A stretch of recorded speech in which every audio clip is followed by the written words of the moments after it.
Bismillahirrahmanirrahim. Assalamualaikum warahmatullahi wabarakatuh. Bagaimana kabarnya anak-anakku semua? Semoga dalam keadaan sehat walafiat dan masih bersemangat untuk menuntut ilmu walaupun dari rumah. Nah, pada kesempatan yang berbahagia ini kita akan membahas mata pelajaran administrasi infrastruktur jaringan bab pertama, yakni materinya tentang VLAN ya, atau Virtual Local Area Network untuk kelas 11 TKJ. Materi yang akan kita bahas pada hari ini, yang pertama pengertian VLAN, kemudian implementasi VLAN, keuntungan VLAN, jenis-jenis VLAN, dan terakhir mode port switch VLAN. Pengertian VLAN adalah sekelompok perangkat logis atau tidak nyata virtual yang saling berkomunikasi dan dikonfigurasi dengan perangkat lunak manajemen LAN, seperti halnya bila perangkat tersebut terhubung ke jalur jaringan LAN yang sama, yang sebenarnya diatur pada bagian segmen jaringan yang berbeda. Nah, perangkat lunak manajemen tersebut berada pada alat jaringan yang bernama switch. Nah, kita garis bawahi di sini adalah pengertiannya ya. VLAN ini merupakan perangkat logis. Nah, perangkat logis atau tidak nyata yang saling terhubung atau berkomunikasi dengan perangkat lunak yang lainnya, yang sebenarnya diatur pada bagian segmen jaringan yang berbeda. Nah, perangkat lunak yang digunakan adalah switch. Nah, switch ini menghubungkan beberapa komputer dan juga bisa menghubungkan beberapa VLAN. Ya. Kita analogikan dengan sebuah perumahan. Nah, misalkan kalian tahu perumahan Ciporang. Nah, misalkan di perumahan Ciporang itu ada blok ya, terdiri dari blok. Ada blok A, blok B, dan blok C. Di mana masing-masing blok tersebut terdiri dari beberapa rumah yang memiliki nomor atau alamat rumah ya. Misalkan ada RT, RW atau nomor rumah. Sama halnya dengan VLAN. Nah, VLAN ini diibaratkan dengan perumahan ya. Kemudian di dalam VLAN tersebut terdiri dari LAN, VLAN yang berbeda. Ada VLAN 1, VLAN 2, VLAN 3, sesuai dengan kebutuhan yang kita inginkan. Nah, di switch ini terdiri dari beberapa port ya. Ini saya contohkan ada 24 port ya. Dan sebenarnya masih ada lagi contohnya untuk switch ini, kalau tidak salah ada yang sampai 64 port ya, sesuai dengan kebutuhan kita. Kalau misalkan di perusahaan itu biasanya ada 24, ada yang juga 64 port ya, sesuai dengan kebutuhan. Kemudian di sini ada implementasi VLAN. Nah, VLAN ini dibuat dengan menggunakan jaringan pihak ketiga, nah switch ya. Dan VLAN ini merupakan sebuah bagian kecil jaringan IP yang terpisah secara logika. Nah, secara logika ini jaringan terpisah, akan tetapi secara fisik ini satu kesatuan ya, atau saling terhubung dengan perangkat yang sama. Contohnya ini ada di layar 2 ya. Di layar 2 ini ada VLAN 1 yang terdiri dari 2 komputer dan VLAN 2 terdiri dari 2 komputer, yang mana keempat komputer tersebut terhubung dalam switch yang sama. Nah, akan tetapi komputer yang berada di VLAN 1 tidak akan bisa terhubung ke komputer yang ada di VLAN 2, kecuali jika diberikan akses masuk oleh admin yang dapat diatur di bagian switch ya, di bagian sini switch, di Catalyst 5000. Nah, contohnya di layar 3 ini, di mana VLAN 1 menggunakan IP address 192.168.20xxx. Nah, sementara di VLAN 2 menggunakan IP 192.132.24 XXX. Jadi VLAN 2 di sini, komputer yang ini tidak mungkin bisa terhubung dengan komputer yang ada di VLAN 1 ya. Nah, secara logika ini terpisah, sementara secara fisik ini semua terhubung ke dalam switch yang sama ya. Akan tetapi dalam logikanya ini dipisahkan dan dibuatkan VLAN ya. Nah, contohnya di sini ya, ada Cisco router. Nah, Cisco router ini bisa kita gunakan sebagai router, juga bisa kita gunakan sebagai switch. Nah, nanti setelah ini kita pun akan membahas lebih jauh apa itu router dan apa gunanya router ya. Nah, setelah terhubung ke router ini ada 3 switch. Nah, di lantai 3, lantai 2, dan lantai 1. Di mana masing-masing lantai ini terdiri dari VLAN yang berbeda. Nah, di sini ada lantai 1 ada VLAN engineering, kemudian di sini VLAN marketing, dan yang terakhir ada VLAN accounting. Sama halnya dengan lantai 2. Dan untuk lantai 3 ini dikhususkan untuk server ya. Di lantai 3 ini untuk server VLAN. Jadi ketika kita berada di VLAN accounting ya, misalkan kalian ditugaskan di divisi accounting.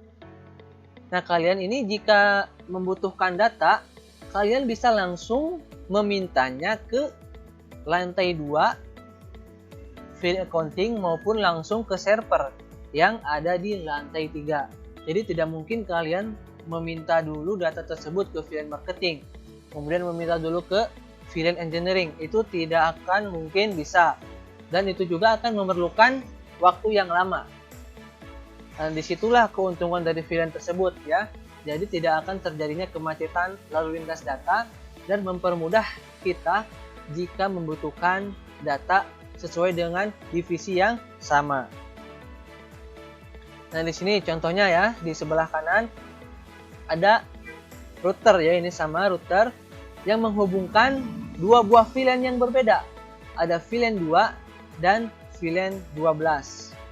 Di mana di VLAN 2 terdiri dari VLAN 4 yang terdiri dari satu komputer, dan VLAN 5 yang terdiri dari telepon ya. Dan di VLAN 6 ada komputer sama. Seperti halnya di sini di VLAN 12 ada VLAN 14, ada VLAN 15 dan VLAN 16. Nah, keuntungan menggunakan VLAN ini ada 6 ya. Ada security atau keamanan. Nah, keamanan data dari setiap divisi dapat dibuat tersendiri karena segmennya bisa dipisah secara logika dan lalu lintas datanya pun dapat dibatasi per segmen. Jadi ketika kita berada di divisi accounting, kita tidak akan bisa mengakses divisi engineering ya. Karena masing-masing divisi telah dibuatkan keamanannya tersendiri. Kemudian ada cost reduction. Nah, tidak diperlukannya biaya yang mahal untuk upgrade jaringan dan efisiensi penggunaan bandwidth dan uplink yang tersedia. Jadi ketika kita ingin menambahkan jaringan, misalkan kita ingin menambahkan sebuah komputer di lantai pertama, nah kita tidak perlu memerlukan lagi alat yang mahal seperti halnya router, kemudian switch. Jadi kita tinggal hubungkan saja dengan menggunakan kabel. Nah, kabel ini kita hubungkan dengan komputer yang sama. Atau jika masih ada slot di switch, maka kita hubungkan ke switch yang berada di lantai 1 misalnya ya. Jadi tidak memerlukan biaya yang mahal. Kemudian yang ketiga ada higher performance ya. Pembagian jaringan layer 2 ke dalam beberapa kelompok broadcast domain yang lebih kecil, yang tentunya akan mengurangi lalu lintas paket jaringan. Nah, seperti halnya tadi saya sudah contohkan di sini. Jadi jumlah partisipasinya pun akan berkurang. Jika kita jumlahkan di sini ada 1, 2, 3, 4, 5, 6, 7, 8, 9. Nah, coba kita bayangkan ada 9 komputer. Jika kita tidak baginya menjadi 3 bagian, maka akan terjadi kepadatan, ya. Lalu lintasnya pun akan menjadi macet. Jadi tidak bisa langsung ke tujuan yang kita inginkan. Maka dari itu kita harus menggunakan VLAN untuk mempermudah komunikasi dan tidak terjadinya kemacetan data. Kemudian ada broadcast storm mitigation. Nah, pembagian jaringan akan mengurangi banyaknya device yang berpartisipasi. Nah, hal ini terjadi karena adanya pembatasan broadcast domain. Sama halnya seperti yang tadi di atas, akan mengurangi device yang berpartisipasi. Nah, misalkan ada 9 komputer tadi kita bagi menjadi 3 bagian. Ada 3 untuk VLAN accounting, VLAN engineering, dan VLAN marketing, ya. Kemudian ada improved IT staff efficiency, ya. Di sini kita bisa memudahkan IT, ya, staff IT, karena pengguna yang membutuhkan sumber daya yang dibutuhkan berbagi dalam segmen yang sama. Jadi misalkan kita di lantai 1 sebagai staff accounting membutuhkan data terbaru.